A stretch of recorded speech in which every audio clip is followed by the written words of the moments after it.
Market की सबसे बड़ी आज की दुख वाली नब्ज़ की बात करते हैं। जी हाँ, रिलायंस इंडस्ट्रीज 4.5% नीचे। मार्केट का सबसे बड़ा स्टॉक 5% नीचे क्यों है इतने सारे भयंकर वॉल्यूम्स के साथ? यतिन से समझते हैं। Yatin, good afternoon. Good afternoon. और देखिए, जिस तरीके से रिलायंस इंडस्ट्रीज के स्टॉक में आज प्रेशर है, ब्लूमबर्ग की जो न्यूज़ रिपोर्ट थी और जो मिस रिपोर्टिंग ब्लूमबर्ग ने की है, उसका शायद प्रेशर काउंटर पे अभी भी बना हुआ है।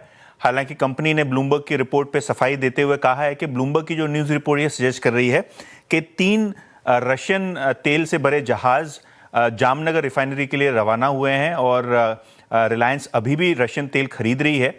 इन खबरों का खंडन करते हुए रिलायंस इंडस्ट्रीज ने बयान दिया है। करंटली अगर हम देखें तो रशियन ऑयल की खरीदारी पे अमेरिका ने सैंक्शंस लगाए हुए हैं और कहीं ना कहीं अगर आप रशिया के तेल का इंपोर्ट करते हैं अपनी रिफाइनरीज में तो उससे शायद यूएस सैंक्शंस का भी रिस्क होता है। तो इस सारी अटकलों के बीच में रिलायंस की एक बड़ी क्लैरिफिकेशन आई है, जहां उन्होंने कहा है क्लियरली कि कोई रूस का तेल रिलायंस इंडस्ट्रीज अभी करंटली इंपोर्ट नहीं कर रहा है। इनफैक्ट कोई भी कार्गो अभी पिछले 3 हफ्तों में आया नहीं है और कोई भी जनवरी में रशियन ऑयल की डिलीवरी रिलायंस इंडस्ट्रीज के जामनगर रिफाइनरी में नहीं आई है और ना आने वाली है। तो कहीं ना कहीं इस खबर के खंडन के बावजूद स्टॉक में आपको प्रेशर देखने को मिल रहा है, लेकिन क्लियरली रिलायंस इंडस्ट्रीज ने इस रिपोर्ट जो ब्लूमबर्ग ने पब्लिश की है, इसको कहा है कि ये गलत तरीके से इमेज को टार्निश करने वाली न्यूज़ पब्लिकेशन है और इस रिपोर्ट को पूरी तरीके से उन्होंने खारिज किया है। बिल्कुल, तो ये रिलायंस की तरफ से स्टेटमेंट आती हुई, लेकिन दिक्कत तो है आज स्टॉक में। अच्छा, रिलायंस तो गिर ही रहा है, शुक्रिया Yatin.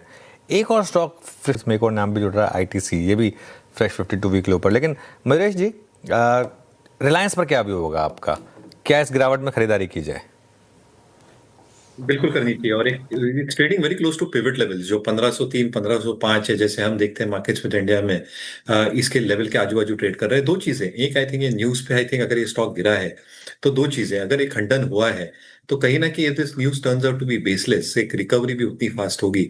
Second, I think Singapore GRMs एक एलिवेटेड लेवल पे है ये तिमाही के लिए। वी ऑल नो कि रिफाइनिंग और रिफाइनिंग बिजनेस में रिलायंस के पर्टिकुलरली आई थिंक जो रिफाइनिंग मार्जिन होते हैं रिलायंस के, ये $2 से $3 बेटर होते हैं than Singapore GRMs. So if this turns out to be the case, कहीं ना कहीं आई थिंक जो refining part of the business है वहां पे एक सॉलिड शो देखने मिलेगा Q3 में।